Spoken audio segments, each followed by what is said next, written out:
In the headlines, gunmen invade residence of Plateau Commissioner, abduct wife, daughter. Security presence boosts travelers' confidence on Abuja-Kaduna highway. Humanitarian crisis worsens in Niger State as IDPs troop to state capital. And on the foreign scene, Saudi Arabia has increased the number of limit of Hajj pilgrims this year to 1 million compared to only a few thousand local pilgrims over the past 2 years. Hello and welcome to Trust TV News Update. I am Ibrahim Yusuf.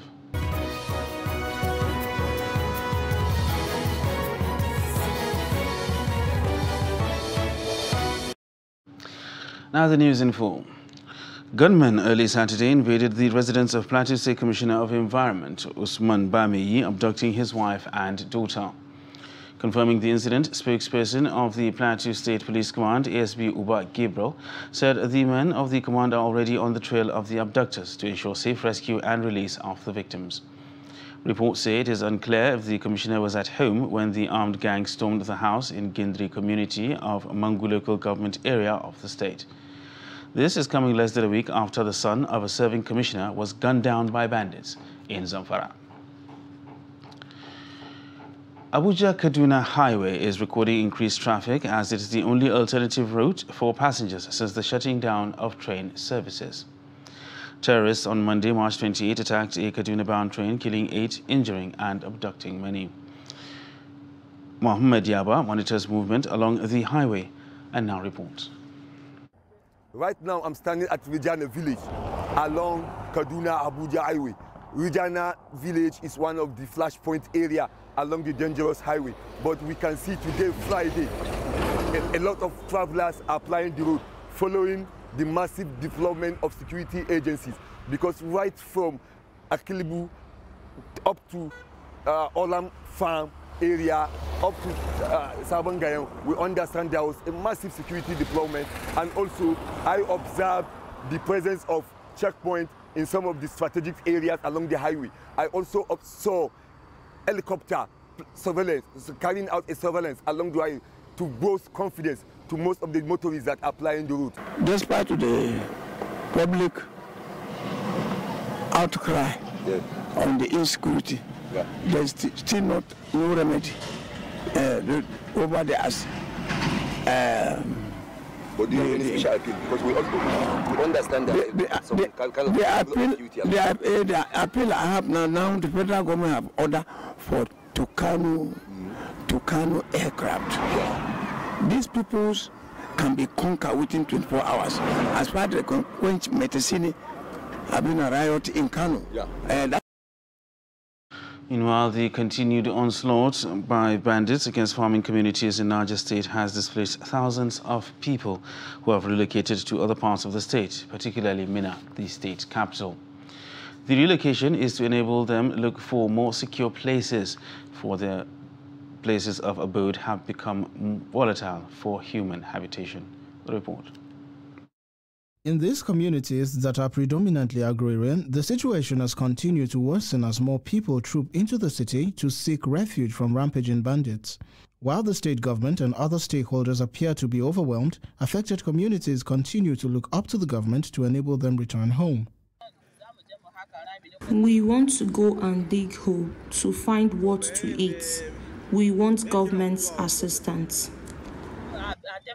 Presently, the IDPs, mostly women and children, are staying in uncompleted buildings, while others are putting up at low-cost apartments in Meitumbi, Nkangwe, Boso, Meikunkule, Ngwan Kadara, among others, to make ends meet. Some of them have taken to mining gold. What is disturbing is that we cannot access our farms. Before we used to go and return, but now we can no longer do so. Abdullahi Arena is one of the landlords accommodating some of the IDPs. Whatever God plans will come to pass, but we are appealing to government to assist us. At least I have few people I take care of here. Whatever assistance government can give us, let them give us so that the people can return to their homes.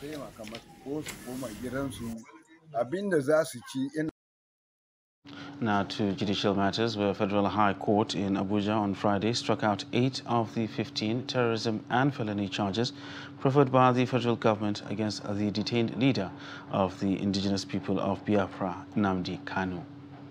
Justice Nyako, while ruling on a preliminary objection filed by the IPOB leader, strikes out the charges. Mardia Umar reports. While the trial was ongoing at the Federal High Court in Abuja, there were heavy security presence around the court premises. This is according to the new directive from the federal government that all terrorism-related offences is to henceforth be conducted in camera. Trial Justice Binta Nyako adjourned to rule on the application after she heard arguments from both Kanu's lawyer, Michael Zokome, and the prosecution counsel, Shuaibu Labaran.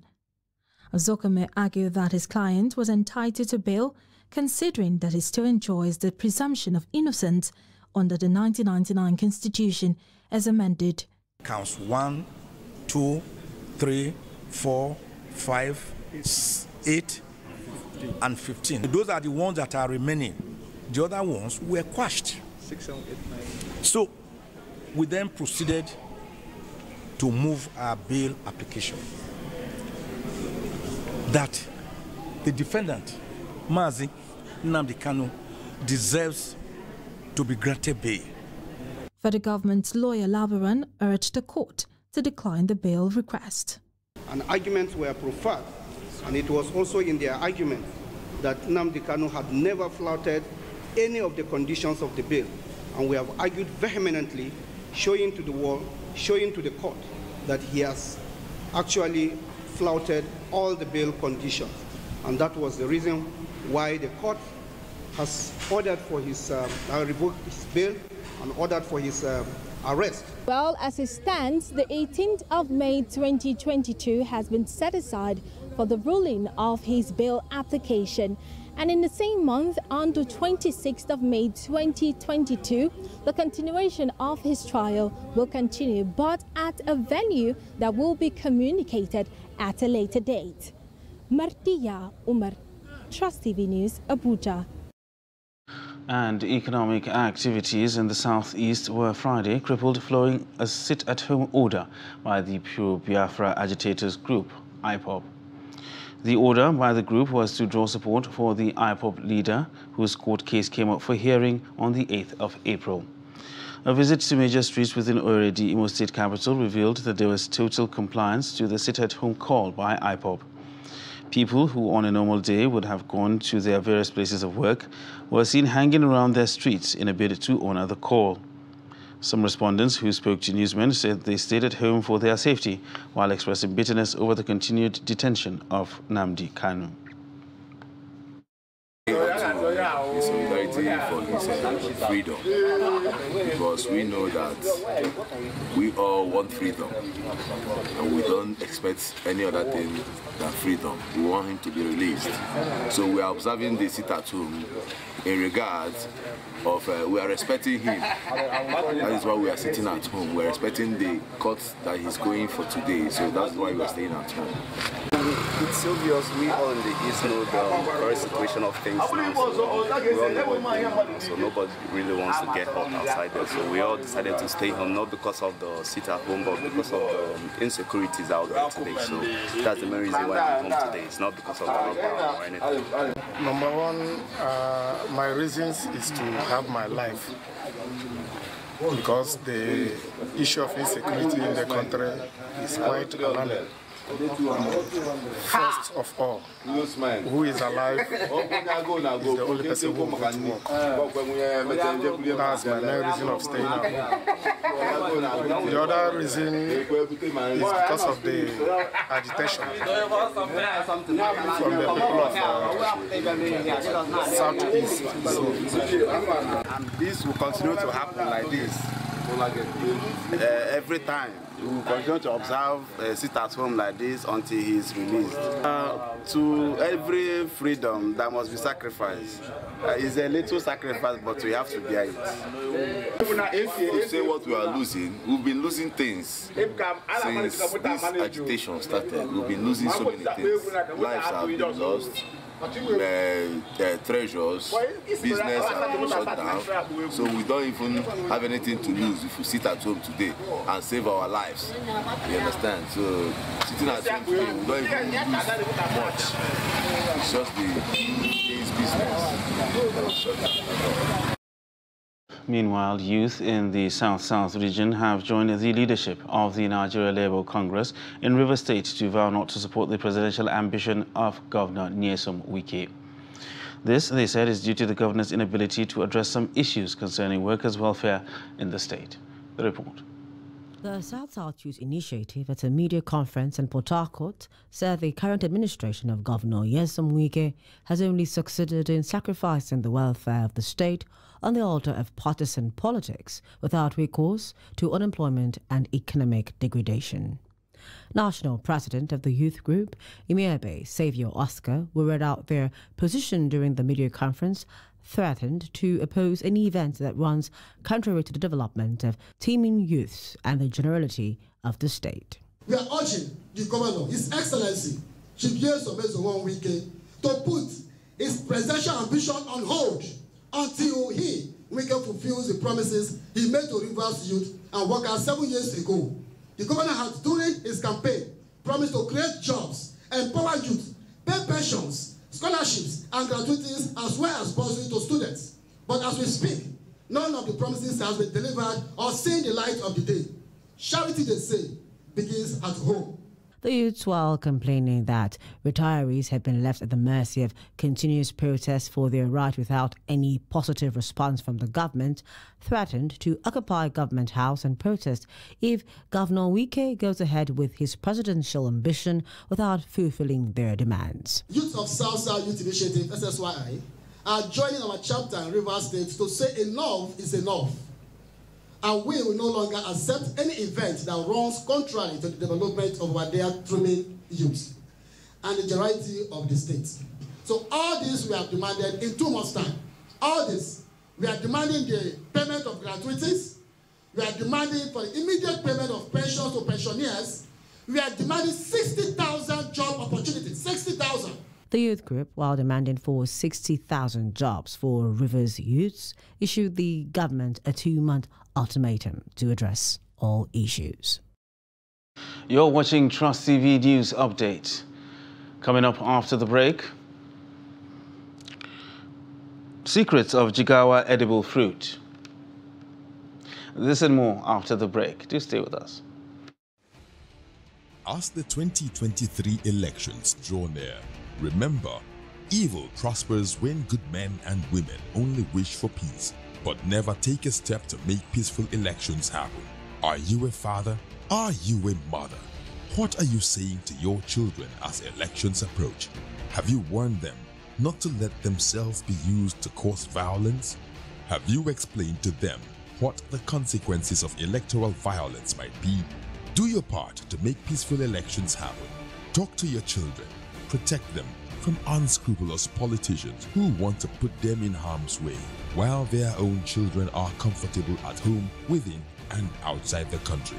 Let's join hands to make 2023 elections peaceful. This message is from the National Orientation Agency, NOAA.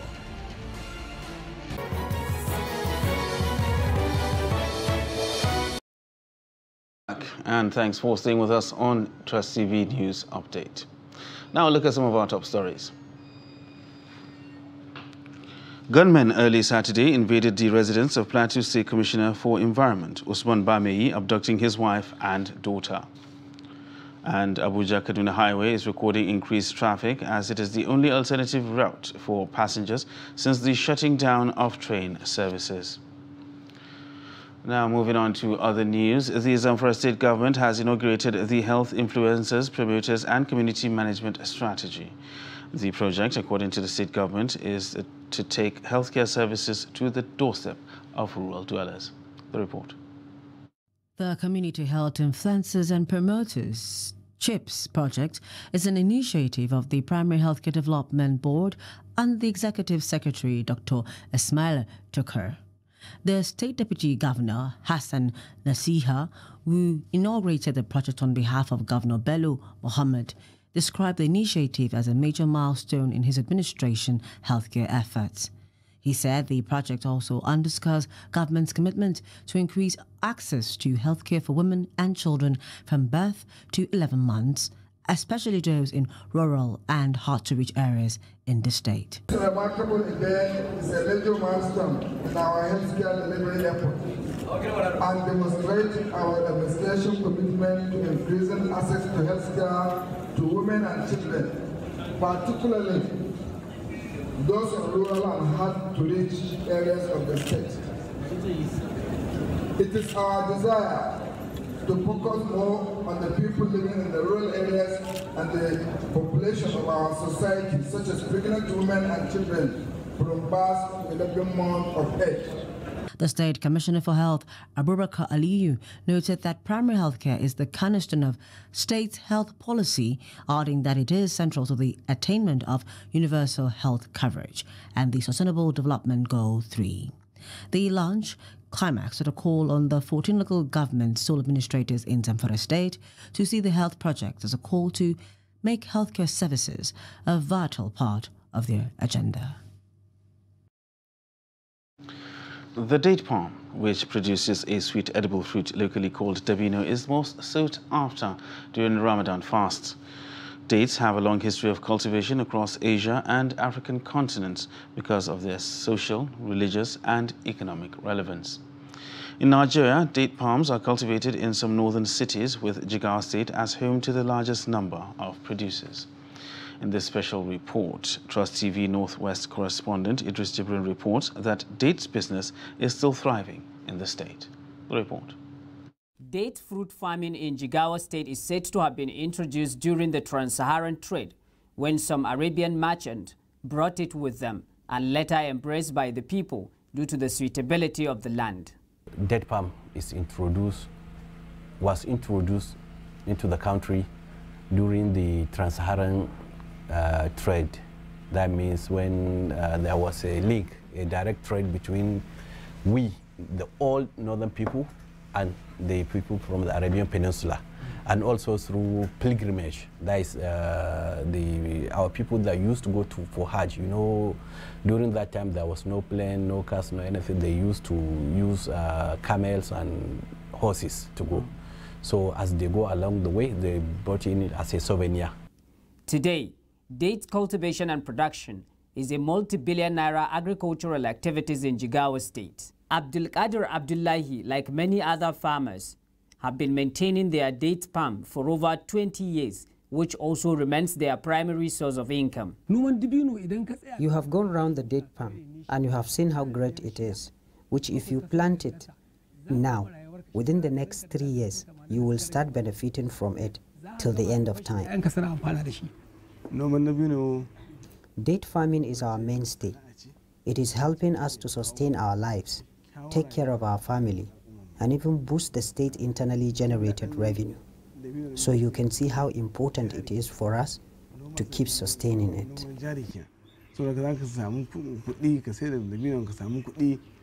The fast expansion in the cultivation of date palm trees in the state reduces importation of dates from other neighboring countries like Niger Republic. This popular dates market in Shuarun tells a story of how traders flocked here to trade on a daily basis. Date palm, with all its economic importance, with all its potentials in generating revenue for the farmer and for the local populace, it has not been given the due attention that it was supposed to be given. Despite the success story of date farming, farmers believe that if the federal government is to include them on the Anchor Borrowers Program, Jigawa State alone can produce over 70% of the required date fruit in Nigeria.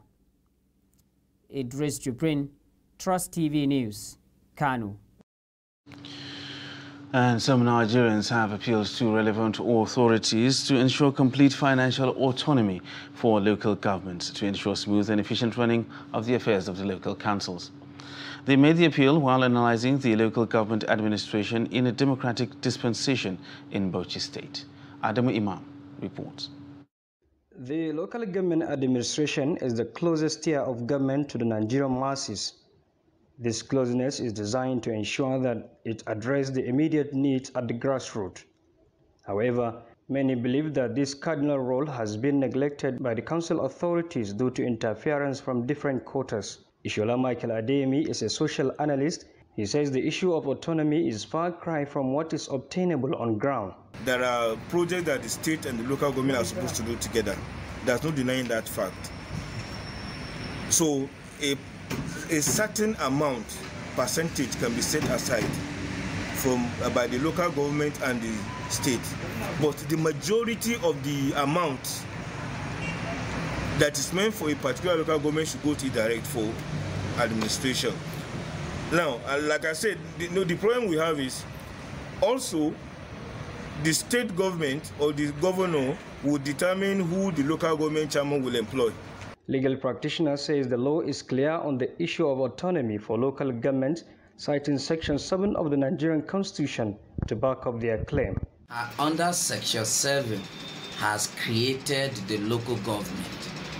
And since it's a third tiers of government, let the INEC also conduct election for the local government, not the state conducting election, because history has proved it that any election conducted by the state government, it is only those who are their favorite that emerge. Sometimes they don't even conduct elections. Sometimes they just write the names of their favorite.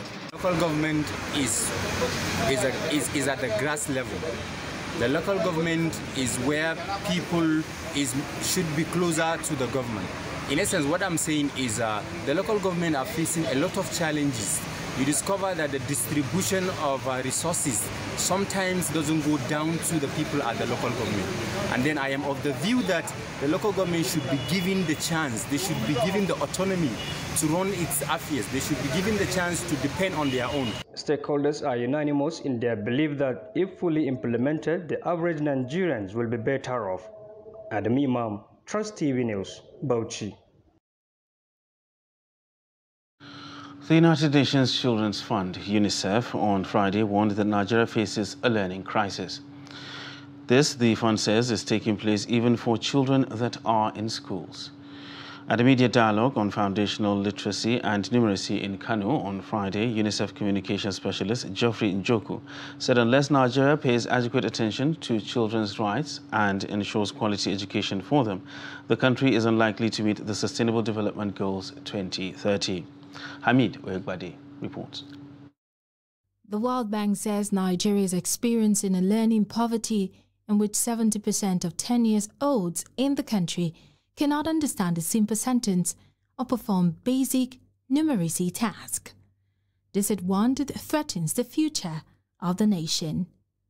Journalists drawn from different parts of the country converged in Kano for the media dialogue organized by UNICEF to build their capacity on issues around children's rights, particularly on education. UNICEF communication specialist Dr. Geoffrey Njoku said it will be a double jeopardy for Nigeria that the nation has a huge number of out-of-school children while those in school are not learning.